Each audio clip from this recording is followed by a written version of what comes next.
All right, once again, good morning. Let's get to it. So this is going to be your video for study guide cool down 2.3. And this particular cool down, I'm going to begin with number 2 first because it has us analyze a graph. So rather than spend time drawing the graph in front of you to begin with, I'd like to have it ready to go. So that's why I'm beginning with number 2. It's the same cool down. So, I mean, if you want to skip forward to number 1, then back here, whatever makes sense to you, it's fine.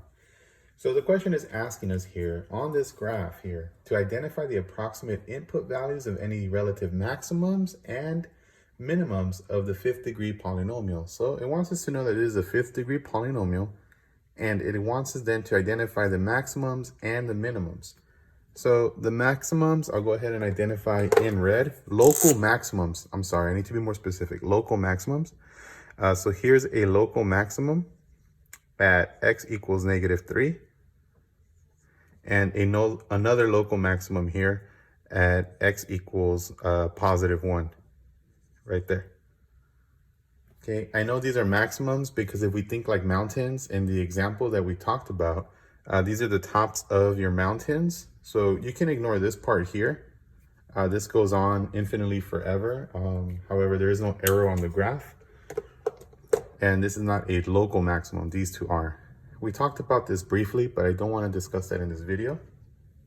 Okay, next, I'm going to go ahead and use the color, let's say blue, to now identify the local minimums.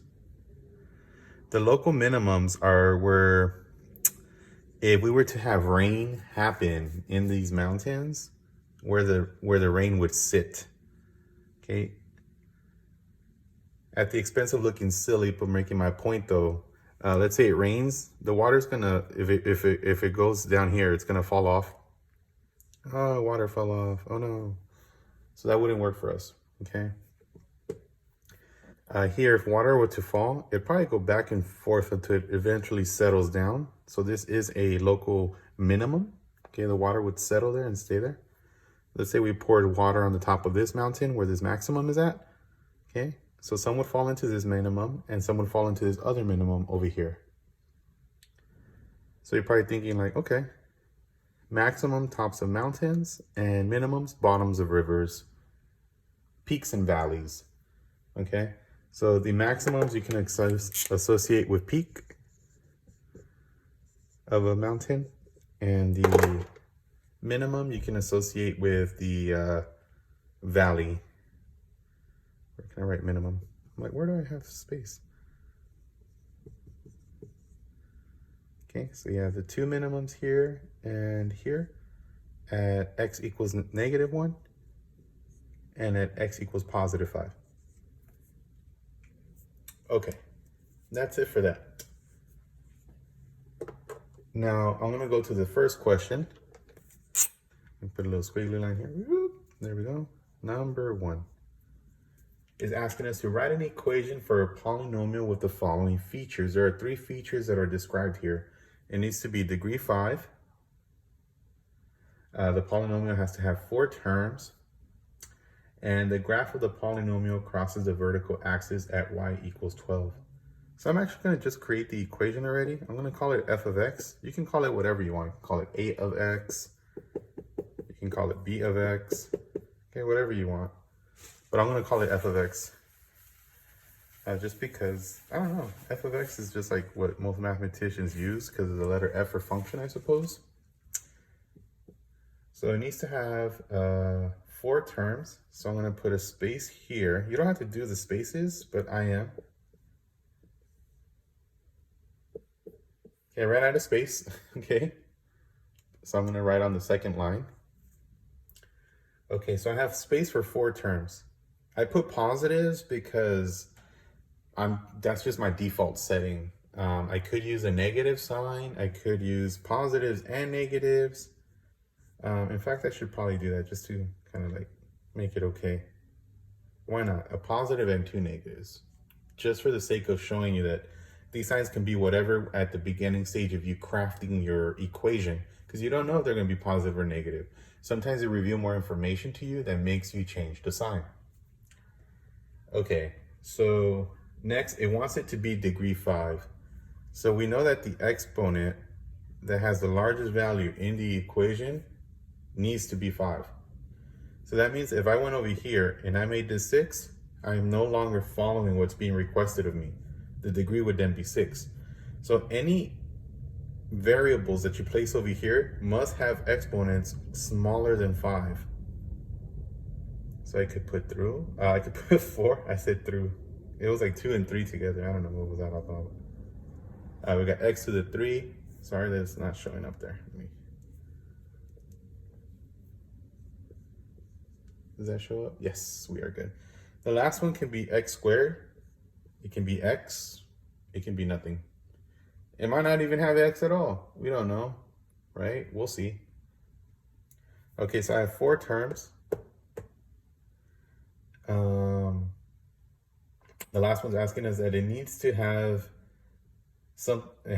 a number at the end which shows it crossing at y equals 12. Okay, so now we know that this last one should not have a variable. It should only have a constant. It should be that it crosses at 12. So not only did it let me know by reading that letter C that I'm not going to have a variable as my last term or in my last term, this also needs to be a positive 12. Okay, so you're wondering to yourself, wait, how did you know it was positive 12? If you read the question, it says at y equals 12. So if it said let me put a little shadow there.